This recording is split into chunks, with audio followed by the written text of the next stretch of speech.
When the global economy crashed in 2008, costing tens of millions of people their savings, their jobs, and their homes, the bankers who caused the crisis did not get arrested, they did not go to jail, and they did not have to pay any money out of their own filthy rich pockets.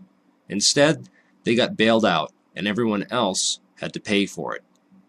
This corrupt network of elite financial criminals has infested itself into the top levels of the US government, military, business, and intelligence sectors. These people are the reason why the price of everything you buy has skyrocketed since just 10 or 15 years ago. The reason why empty homes now outnumber the homeless in America, and the reason why the national debt doubled. In another non-coincidence, it was also about that long ago that another event happened which divided history forever into an unforgettable before and after period. As it turns out, many of the same people involved in the economic inside job that crashed our economy and led to those banker bailouts were also involved in another inside job. In this video, we are going to blow the 9/11 conspiracy wide open. I began this investigation after seeing the documentary 9/11 Press for Truth and hearing about the 4 widows who lost their husbands on 9/11 and had to put immense political pressure on Congress and the Bush administration to actually start an official inquiry into the 9/11 attacks. This eventually, over a year later, led to the formation of the 9/11 Commission, which the Bush administration did everything in its power to stall and avoid. The 9/11 Commission concluded its investigation prematurely and left over 70% of the victims' family members' questions about the attacks completely unanswered. I made this video for them and anyone else who lost loved ones that day, so that the truth behind their murders could be known and the perpetrators brought to justice. The information you are about to see is both shocking and disturbing, but it is essential to the reclamation of our democratic republic from the hands of tyrants. If we don't address this information now, it's only going to get worse and worse. This is what a real 9/11 investigation might have uncovered if they had just bothered to look in the right places.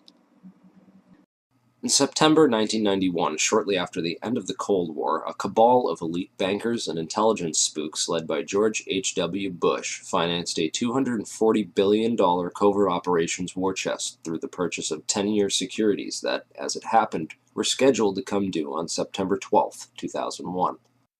Project Hammer was undoubtedly used for a wide variety of illicit intelligence operations, but mainly it was used to finance a covert economic operation against the collapsing Soviet Union, whereby unknown Western investors bought up much of the Soviet industry with a focus on oil and gas, crashing the Russian economy, looting its central bank, orchestrating what became known as the Great Ruble Scam, and a wide variety of other clandestine, state-assisted operations designed to thoroughly prevent Russia from ever contesting the U.S. as a world superpower, while in the process lining the pockets of these economic hitmen who swooped in to devour the collapsing Russian economy after the fall of the Soviet Union.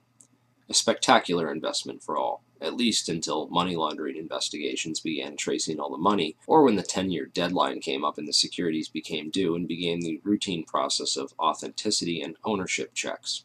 Evidence shows that several federal and private investigations had already stumbled upon the Hammer Fund and were compiling evidence on it up until the 9/11 attacks. These included the Office of Naval Intelligence, or ONI, which was moved to the outer E-ring of the recently renovated section of the Pentagon that was targeted and destroyed on 9/11. According to E.P. Heidner, the ONI had been investigating crimes associated with the plundering of Russia. 39 out of the 40 people who worked in those offices were killed on 9/11, including the entire chain of command. The Pentagon's financial accounting offices in that same wing were also an obvious target, as were the passengers on board Flight 77, many of whom coincidentally held top-secret clearances and were connected with Pentagon black operations. Agents of the Office of Naval Intelligence had also been investigating financial transactions which were linked to securities being managed by those securities dealers in the World Trade Center that were also targeted. 31% of the 125 fatalities in the Pentagon were from the Naval Command Center that housed the Office of Naval Intelligence. 41% of the fatalities in the Twin Towers came from 2 companies that managed U.S. government securities, Cantor Fitzgerald and Eurobrokers. There were 3 major security brokers in the World Trade Center: Cantor Fitzgerald, Eurobrokers, and Garbin Intercapital. At 8:46 on the morning of September 11th, Flight 11 flew directly into Marsh and McLennan's secure computer room in the North Tower, right below the floor on which Cantor Fitzgerald was situated. Cantor Fitzgerald was the largest security dealer in the U.S. Shortly after that, a massive explosion went off just under the FBI offices in the North Tower on the 23rd floor. Fires were reported on the 22nd floor at 8:47. There were also explosions and subsequent fires reported at Garbin Intercapital on the 25th floor and in the basement of Tower 1 as well. Shortly thereafter, at 9:03, Flight 175 hit the South Tower right below the floors on which Eurobrokers was situated. In all three cases, the explosive, fiery destruction consumed the offices and the several floors above, destroying files and trapping victims inside. In the midst of all this, Building 6 was destroyed by an explosion that took place before either tower fell. This secondary explosion took out a portion of the building which just happened to include the El Dorado Task Force's offices. The El Dorado Task Force was an interagency money laundering watchdog group responsible for coordinating all major money laundering investigations in the U.S. In the immediate aftermath of September 11th, these groups would be redirected to investigate terrorist financing. Building 6 was located directly between the North Tower and World Trade Center Building 7. While large portions of World Trade Center 6 were gutted by explosions and later by falling debris from the North Tower, the building itself did not suffer a global symmetric collapse at near freefall acceleration as did Buildings 1, 2, and 7. FEMA photographer and 9/11 whistleblower Kurt Sonnenfeld took some interesting pictures of the U.S. Customs vault in the basement of World Trade Center 6, which was found completely empty and left with the door wide open. All of its contents appear to have been looted during the attacks. There is also evidence that gold was being looted from the vaults beneath World Trade Center 4. There were several early reports of a 10-wheel truck packed with stolen bullion caught fleeing World Trade Center 5 when the vehicle had become stuck on a collapsed ceiling brace, forcing the driver to flee the scene. Many researchers have stumbled across one or two of these anomalies from time to time: the empty vaults, the secondary explosions, the fireproofing upgrades on the exact floors coinciding with failure and impact in the towers, the suspicious power downs and evacuation drills, the World Trade Center tenants and security firms like AIG, Marsh & McLennan, and Kroll, and their close ties with the intelligence community, etc., etc. These anomalies are not unrelated, but nevertheless became lost inside the chaos of that September morn, the aftermath, and subsequent cover-ups. Okay, so what does all this mean? Overall, a critical mass of brokers from the major government security brokerages in the Twin Towers had to be eliminated to create chaos in the government securities market. A situation needed to be created wherein $240 billion of covert securities could be electronically cleared without anyone asking questions, which happened when the Federal Reserve declared an emergency and invoked its emergency powers that very afternoon. On September 14th, the Securities and Exchange Commission declared a national emergency and for the first time in U.S. history invoked its emergency powers under the Securities Exchange Act Section 12K and eased regulatory restrictions for clearing and settling security trades for the next 15 days. These changes would have allowed the estimated $240 billion in covert government securities to be cleared upon maturity without the standard regulatory controls around identification of ownership. The towers needed to be demolished to create a big enough mess that the illicit activities taking place behind the scenes that morning could be hidden in the confusion of that day. Okay, now let's talk a little bit about who did it and how. 9/11 whistleblower Richard Andrew Grove was a software salesperson for a company called Silverstream. Silverstream's technology was on the cutting edge of Internet solutions, offering software to web-enable the critical business functions of Fortune 500 companies, basically integrating and making available on the web the disparate legacy applications and mainframes while simultaneously streamlining workflow and traditional paper processes, with an end result being a lower cost of operation and more efficient transactions. Silverstream had built internet transactional and trading platforms for Merrill Lynch, Deutsche Bank, Bankers Trust, Alex Brown, and Morgan Stanley, to name a few. Leading up to 9/11, Silverstream was designing specialized accounting software for a major client, Marsh & McLennan. Marsh is the world's largest insurance brokerage and was located right below Cantor Fitzgerald in the North Tower. Approximately 295 Marsh employees were murdered that morning, along with other innocent victims and employees who either knew too much or too little about their chosen work environment. But most importantly, Silverstream provided a specific type of connectivity that was used to link AIG and Marsh & McLennan, the first two commercial companies on the planet to employ this type of transaction. What then were Marsh and AIG doing, and why did they need to leverage technologies that no other commercial entity on the face of the earth needed to use to conduct business?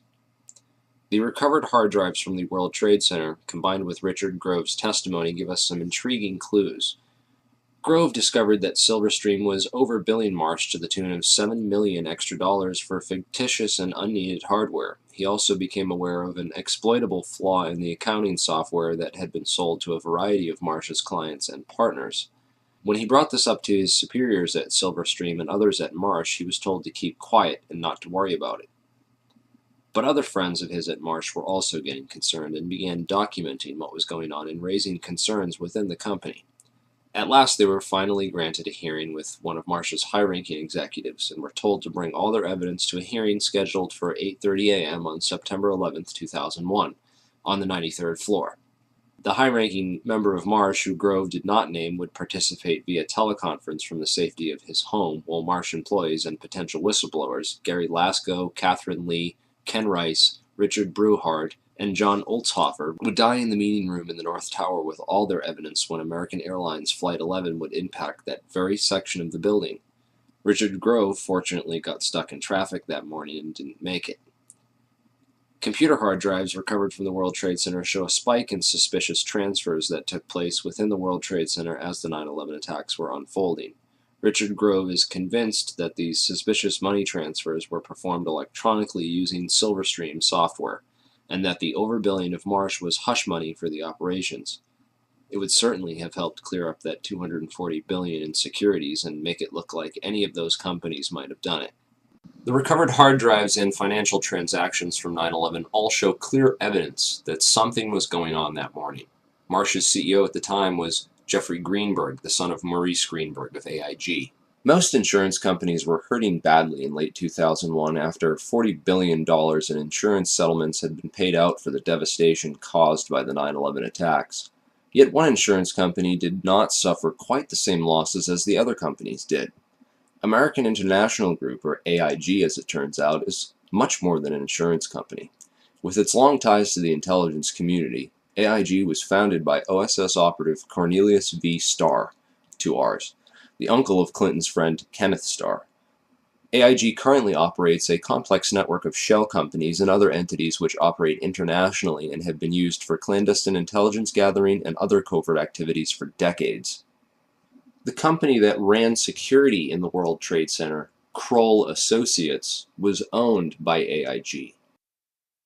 The CEO of AIG on 9/11 was a guy named Maurice Greenberg, who was actually nominated for the position of Director of Central Intelligence after he authored a report for the Council on Foreign Relations, of which he's a high-ranking member, where he advocated that FBI and Drug Enforcement Agency agents operating abroad should not be allowed to act independently of either the ambassador or the CIA, lest pursuit of evidence or individuals for prosecution cause major foreign policy problems or complicate ongoing intelligence and diplomatic activities. Of course, this type of policy is essentially a continuation of things like Executive Order 12333 and the CIA-assisted Contra cocaine trafficking that went on as an immediate result.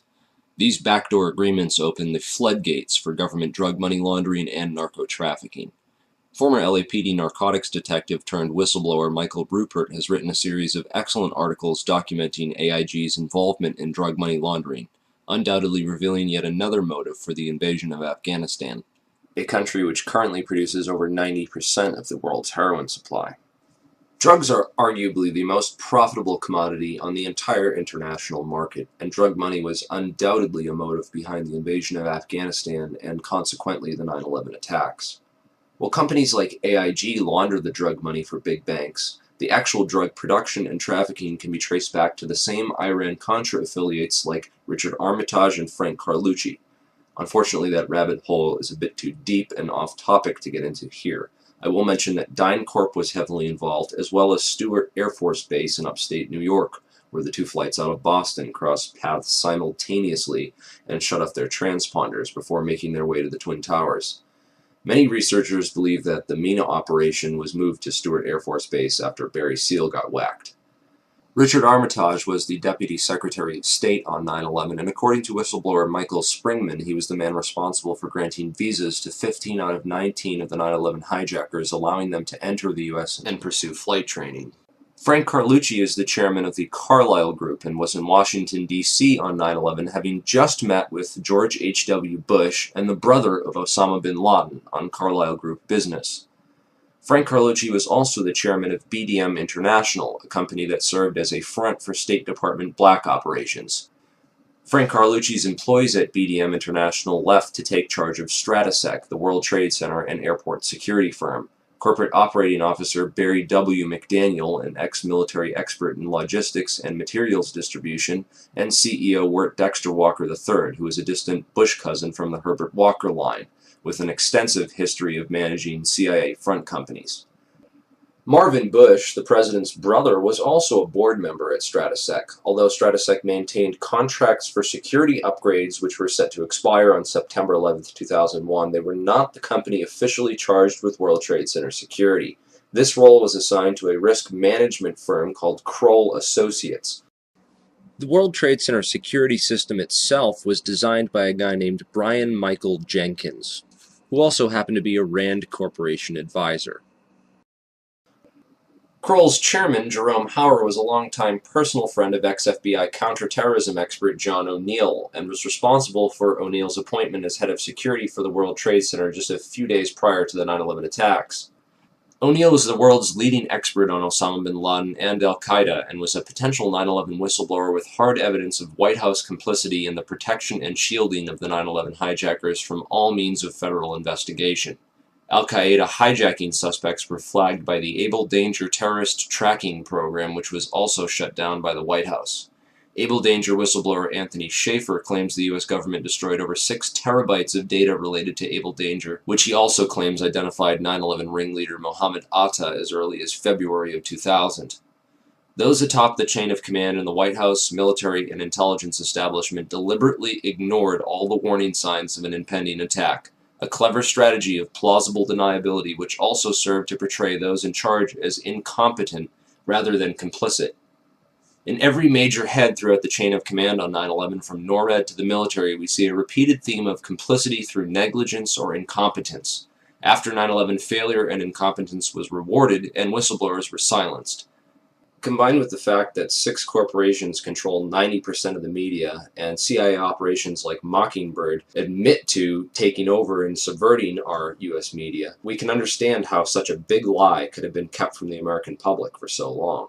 But if you stop and take the time to do your research, you'll find all the evidence is there, hidden beneath a mountain of disinfo and lies. It's been 10 years since 9/11 happened, and we are left with hundreds, if not thousands, of unanswered questions about the 9/11 attacks. A transparently fraudulent 9/11 Commission report, which purposely failed to even mention the collapse of World Trade Center 7, and a host of ridiculous, so-called debunking websites, forums, and other literature, which have done absolutely nothing over the past 10 years to debunk anything other than cleverly selected strawman arguments, and have failed to stem the constant flow of new 9/11 information, which researchers have been uncovering and bringing out to the public. Instead, they continue to label truth seekers, including family members of people who died on 9/11, as conspiracy theorists, and devise clever propaganda designed to prevent the general public from looking any further into the evidence or the actual claims of the so-called conspiracy theorists. In this video, we will take a deeper look into the so-called investigations, which have provided us with the official story, and why they deserve a more thorough examination. The Bush administration initially stalled the 9/11 investigation for over 400 days. A week after 9/11, letters containing anthrax spores were mailed to several news media offices and 2 senators who were perhaps a bit too vocal about opening an official investigation into 9/11. The anthrax used in the attacks was identified as an Ames strain, which means it had to have come from the U.S. Army Medical Research Institute of Infectious Diseases at Fort Detrick, Maryland. A member of that institute, Jerome Hauer, managed the National Institute of Health response to the anthrax attacks.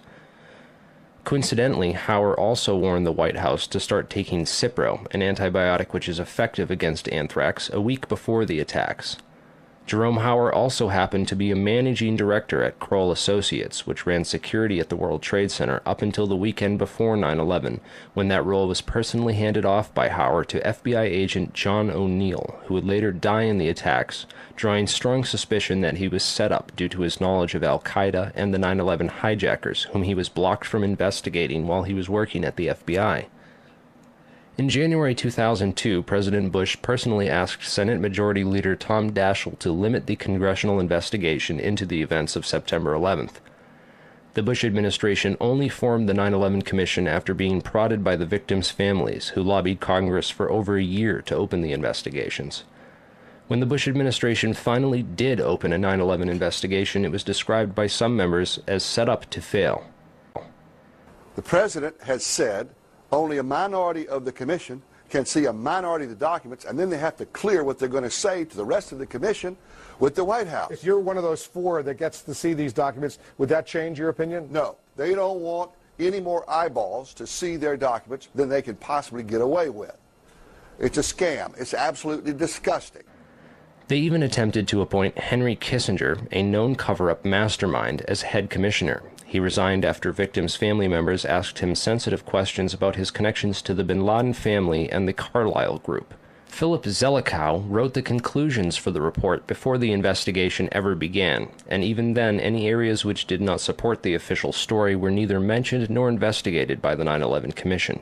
6 out of 10 members of that commission have discussed on record how the government lied about the official story, and 70% of the questions posed by the victims' families were never answered or officially investigated. It's important to look at what happened to the evidence from 9/11. The day of 9/11, most of the FBI was in Monterey, California on an agency retreat. Let's go to our State Department correspondent, Andrea Mitchell. Andrea, what can you tell us? Well, this from the FBI. The State Department has been evacuated. There was a meeting going on in the Operations Center. Other top officials were in the Situation Room at the White House. Colin Powell is in Bogota, Colombia, on a 2-day trip. But this very interesting information, Katie, Matt, and Tom, from the FBI, they had been operating a massive exercise from their hostage rescue unit.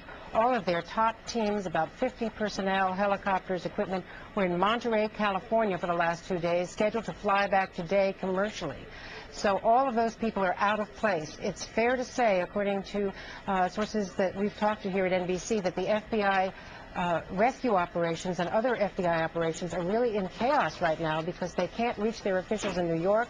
All of their phone lines are down, and now you've got all of their special experts on this stuck in Monterey, California, trying to get a military flight back because there are no longer commercial flights. So they are seriously out of pocket, and there is a real breakdown of the FBI anti-terror coordination team, which is, of course, the principal team that would lead any effort and was so effective under Jim Kostrom in New York City during the World Trade Center bombing and the TWA explosion, which, of course, turned out not to be terror. Andrea, is the State Department... This was essential for keeping the more experienced and honest members of the agency as far away from the crime scene as possible, while other agency insiders could be assigned to the investigations before their counterparts returned. Federal authorities such as FEMA and the CIA took immediate control over the crime scene and began whisking away evidence that very same night. Turner Construction, one of the primary contractors at Ground Zero, occupied the 38th floor of the North Tower and was involved in performing the fireproofing upgrades inside the towers. It has been noted that these upgrades were completed in the 3 years before 9/11 on floors that match up almost identically to the floors of impact and failure on 9/11. Once the cleanup was fully coordinated, the operations were consolidated under the control of 2 primary contractors, AMEC Construction Management and Bovis Lend-Lease. These are the 2 companies that were originally assigned to the areas of Ground Zero that included the North Tower, AMEC, and the South Tower, Bovis. A truly surprising fact is that at the time of the attacks on 9/11, AMEC had just completed a $258 million refurbishment of Wedge 1 of the Pentagon, which is exactly where American Airlines Flight 77 impacted that building. Arguments over the size of the hole of the Pentagon and whether it was a plane or a missile are, in my opinion, a convenient distraction from the much bigger picture of why that section of the building was targeted and by whom. On September 10, 2001, Secretary of Defense Donald Rumsfeld announced that $2.3 trillion in unadjusted funds were missing from the Pentagon budget. The very next day, the offices whose responsibility it was for tracking that money down were destroyed when American Airlines Flight 77 impacted that very section of the building. The only off-site backup for the Pentagon's black budget financial records was a secure federal office building in the World Trade Center complex. Strangely, it too was destroyed on 9/11.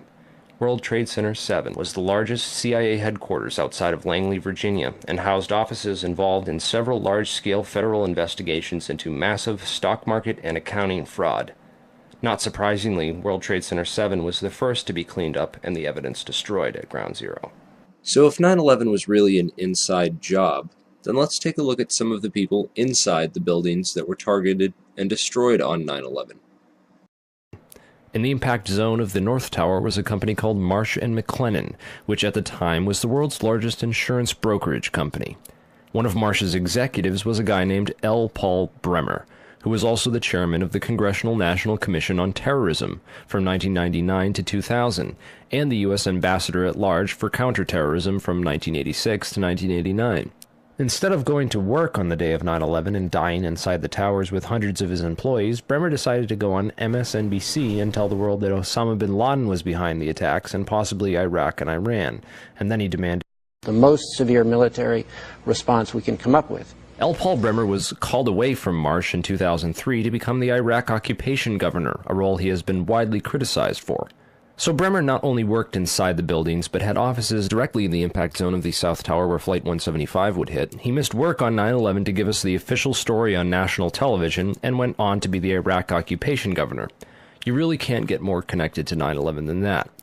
Oh wait, you can, sorry. I forgot to mention that Bremer was also the former manager for Kissinger Associates. He was a member of the board for Akzo Nobel, the parent of International Paint Company, which produced a fireproofing application for skyscrapers called Interchar. Bremer was also on the International Advisory Board for the Japanese mining and machinery company Komatsu, which at the time had been involved in a joint venture agreement with Dresser Industries, the oil services intelligence front where Prescott Bush Sr. and George H.W. Bush got their start with Neil Mallon. Anyway, the Komatsu Dresser mining division operated from 1988 to 1997, and in July 1996 it patented a nanothermite demolition device that could, quote, demolish a concrete structure at high efficiency while preventing a secondary problem due to noise, flying chips and dust, and the like.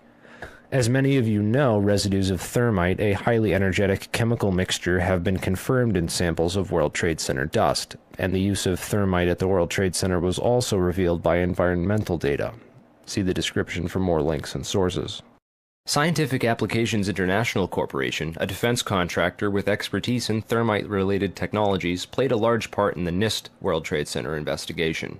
A few other names and companies inside the Twin Towers also worthy of further investigation include Craig Stapleton, who is married to Bush's cousin Dorothy Walker Bush. Stapleton was the president of Marsh Real Estate Advisors from 1982 to 2001. He was a member of the board of directors for Sendant, that was charged with massive accounting fraud in 1998, and went on to join Winston Partners, a privately owned investment firm founded in 1993 and led by George W. Bush's brother Marvin. Other very powerful and well-connected people worked in senior management at Marsh. These included Stephen Friedman, a senior principal at Marsh Capital and former partner at Goldman Sachs, who later became George W. Bush's top economic advisor. Friedman was also a member of the Brookings Institution, the Bilderberg Group, the Foreign Intelligence Advisory Board, and the board at In-Q-Tel, the investment firm founded by the CIA in 1998. In-Q-Tel invests in state-of-the-art technologies related to defense and intelligence work, including nano and chemical technologies, according to its website. In another interesting coincidence, Friedman belonged through Cornell University to a secret society called Quill and Dagger, the membership of which includes Paul Wolfowitz, Sandy Berger, and Stephen Hadley. Wolfowitz, the neocon Deputy Secretary of Defense in the Bush administration, was the author in 1992 of the Wolfowitz Doctrine of preemptive warfare. He also made comments about a surprise-like Pearl Harbor months before 9/11 and met with Pakistani ISI General Mahmoud Ahmed in the week before 9/11. Berger, the national security advisor to President Clinton, was later caught stealing documents from the 9/11 Commission investigation. Berger was also the boss of White House counterterrorism czar Richard Clarke, and together with Hadley, who was Condoleezza Rice's deputy, was responsible for delaying or obstructing Clarke's plans to stop al-Qaeda in January of 2001. Jeffrey Greenberg resigned from Marsh & McLennan after being accused of serious financial crimes. The first plane of 9/11 flew directly into his company's secure computer room in the North Tower. Jeffrey Greenberg is a member of the Brookings Institution and the Trilateral Commission. Jeffrey Greenberg rose quickly through management at Marsh, having come there directly from AIG in 1995, and then becoming CEO just 4 years later. At Brookings, Greenberg hobnobbed with Lee Hamilton, co-chair of the 9/11 Commission. There's also Jim Pierce, another Bush cousin, who was managing director of Aon Corporation, who, according to the NIST report, modified unknown sections of Floor 83 in the South Tower in 1997. Jim Pierce had arranged a meeting on the 105th floor of the South Tower for that morning. Pierce survived that day, despite the fact that 12 people came to the meeting in the South Tower and 11 of them died. The location of the meeting had been changed the night before to the Millennium Hotel, where Pierce watched the South Tower as it was hit by the aircraft. Apparently, the meeting attendees were not all notified of the change in location. Another interesting character is Joseph Kasputis, of Baseline Financial Service, which occupied the impact zone of the South Tower on floors 77 and 78, where United Airlines 175 impacted. Kasputis has a history of being well connected to the highest levels of government, as well as to the defense and intelligence industries. Kasputis worked from 1972 to 1977 for the U.S. Department of Commerce and Defense. He was also the deputy director of Nixon's White House task force that dealt with the Arab oil embargo of 1973, and was instrumental in the creation of the Department of Energy. Kasputis went on to run a large corporation called Primark that had offices in both towers on 9/11. One of the subsidiaries of Primark, the Analytical Sciences Corporation, TASC, worked with so-called black or top-secret programs. TASC also worked closely with the National Institute of Standards and Technology. Kasputis was also a member of the Logistics Management Institute, LMI, whose members included Paul Kaminsky of In-Q-Tel and General Dynamics, Charles D. Bona of Halliburton, Skull and Bones member Joseph Samuel Nye, and Michael Daniels of Scientific Applications International Corporation. LMI's self-proclaimed role is advancing the science of government. Kasputis' connections to the DOE from 1977 through at least 1997 are interesting, considering that the DOE was developing thermite ignition devices as early as 1983. Joseph Kasputis went on to become the CEO of Baseline Financial Services, which was directly in the impact zone on the 78th floor of the South Tower. According to NIST, Kasputis' Baseline Financial modified the southeast corner of Floor 78 in 1999, exactly where the aircraft hit on 9/11. Floors 77 and 78 were upgraded for fireproofing in June and April of 1998, respectively. Another company of interest on Floor 91, just above the impact zone for the South Tower, was Washington Group International. This company was known primarily as a construction and mining firm, and it had just acquired Raytheon Engineers in July of 2000. In 1996, Washington took over Morrison Knudsen, an engineering and construction firm that had a history of working on large-scale projects around the world, including in China, Iran, Afghanistan, and Saudi Arabia. The Army Corps of Engineers hired Morrison Knudsen to demolish over 200 buildings in 1995. One of the DOE facilities for which Washington was responsible well before 9/11 was the Savannah River site near Aiken, South Carolina. In February of 1997, Lawrence Livermore National Labs and the Savannah River site signed an agreement of cooperation to share technology. Savannah went on to add developing sol gel technology for fuels and other applications to its portfolio. Sol gel technology is utilized by Lawrence Livermore National Laboratories for making nanothermites. In another coincidence, Savannah River Technology staff participated in the search and rescue operations at Ground Zero by providing unique tools. Just before 9/11, Washington was going through a tough time financially and sought Chapter 11 bankruptcy protection. Securities and Exchange Commission documents show that Washington made court-ordered pre-petition payments as part of these proceedings to a number of companies, including Komatsu. Washington also made payments to Greenhorn and Omara, whose employee Teresa McAllister was a lead author of the FEMA and NIST reports on the World Trade Center disaster, and to Sumitomo Bank, which was closely allied with Komatsu. Building 7 was a 47-story federal office building in the World Trade Center site, which collapsed at 5:20 p.m. on the afternoon of 9/11. This building was home to the CIA, in fact, the largest CIA headquarters outside of Langley, Virginia. It also housed offices for the Secret Service and the Securities and Exchange Commission. One of the most interesting tenants, however, was then Mayor Giuliani's Office of Emergency Management and its Emergency Command Center on the 23rd floor. This floor received $15 million worth of renovations, including independent and secure air and water supplies, and bullet and bomb-resistant windows designed to withstand 200-mile-per-hour winds. Mayor Giuliani was a former U.S. prosecutor for the South District of New York from 1983 to 1989, who was in charge of investigating the terrorist financing Bank of Credit and Commerce International. After he left his job as a prosecutor to start a political career, he worked for a law firm called White & Case that actually represented BCCI. So he went from prosecuting the BCCI to working for a law firm which defended the BCCI. This was likely his foot in the door of this underground corporate criminal network. Giuliani would later help to destroy all the crime scene evidence from Ground Zero. Giuliani's sidekick on 9/11 was Police Commissioner Bernard Kerik, who appeared to be coaching some of Rudy's actions that day, keeping him away from the media and even answering questions for him about explosives in the buildings. In fact, Bernard Kerik gave us the first official government pronouncement that no explosives were involved in the destruction of the World Trade Center buildings. Kerik's department was also the same one that found that pristine, completely undamaged hijacker's passport, which survived a plane impact, and Fireball, which destroyed 2 titanium black boxes and 3 towers.